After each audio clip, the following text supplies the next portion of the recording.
അസ്സലാമലൈക്കും എല്ലാവർക്കും പുതിയൊരു വീഡിയോയിലോട്ട് സ്വാഗതം. അപ്പോൾ ഇന്നത്തെ സ്പെഷ്യൽ മോര് കാച്ചിയതാണ് കേട്ടോ, അടിപൊളിയാണ്. അപ്പോൾ ആദ്യം തന്നെ കുറച്ച് നെയ്യും കുറച്ച് വെളിച്ചെണ്ണ ഒഴിച്ചതിന് ശേഷം ഒന്ന് ഉലുവ പൊട്ടിച്ചെടുക്കണം. ഉലുവ പൊട്ടിച്ചെടുത്തതിന് ശേഷം കടുകില്ലേ, പച്ച കടുക് മിക്സിയിലിട്ട് അടിച്ചിട്ട് പൊട്ടിച്ചെടുത്തതാണ് കടുക് പരിപ്പ് ഇട്ടിട്ട് ഒന്ന് മൂപ്പിക്കുക, ഒന്ന് ജസ്റ്റ് ഇളക്കിയിട്ട് അതിന് ശേഷം ചെറിയ ഉള്ളി ഇടുന്നുണ്ട്.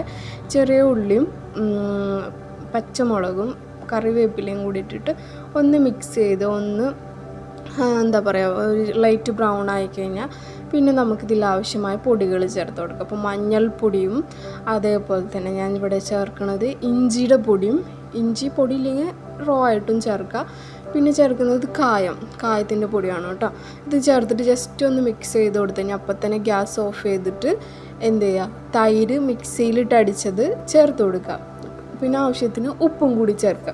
പിന്നെ ഇങ്ങനെ ചെയ്ത് കഴിഞ്ഞാൽ ഒരു വെറൈറ്റി ടേസ്റ്റാണ് കേട്ടോ. ആ കടുക് നമ്മൾ ഡയറക്റ്റ് ഇടാണ്ട് മിക്സിയിലിട്ട് അടിച്ചിട്ട് കടുക് പരിപ്പായിട്ട് ഇടുമ്പോൾ ഒരു വേറെ ടേസ്റ്റാണ്. ഇപ്പോൾ നമുക്ക് ഇത് മാത്രം ചോറ് കൂട്ടി കഴിക്കുമ്പോൾ വയറിനൊക്കെ ഭയങ്കര ഒരു സുഖമാണ് കേട്ടോ. അപ്പോൾ വയറിന് എന്തെങ്കിലും അസ്വസ്ഥത ഉണ്ടെങ്കിലും എന്തെങ്കിലും ക്ഷീണം ഉണ്ടെങ്കിലൊക്കെ ഇത് കഴിച്ച് കഴിഞ്ഞാൽ വയറിന് ഭയങ്കര ഒരു സുഖമാണ്.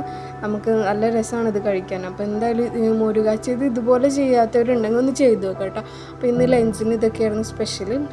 പച്ചക്കായും മോര് കാച്ചിയതും പിന്നെ തലേ ദിവസത്തെ ബീഫ് കറി. അപ്പോൾ ഇന്ന് നിങ്ങൾക്ക് എന്തൊക്കെയാണ് സ്പെഷ്യൽ എന്ന് നോക്ക്, ഒന്ന് കമൻറ്റ് ചെയ്യുക. അപ്പോൾ എന്തായാലും എല്ലാവരും ഒന്ന് ട്രൈ ചെയ്ത് നോക്കുക. അപ്പോൾ താങ്ക് യു ഫോർ വാച്ചിങ്.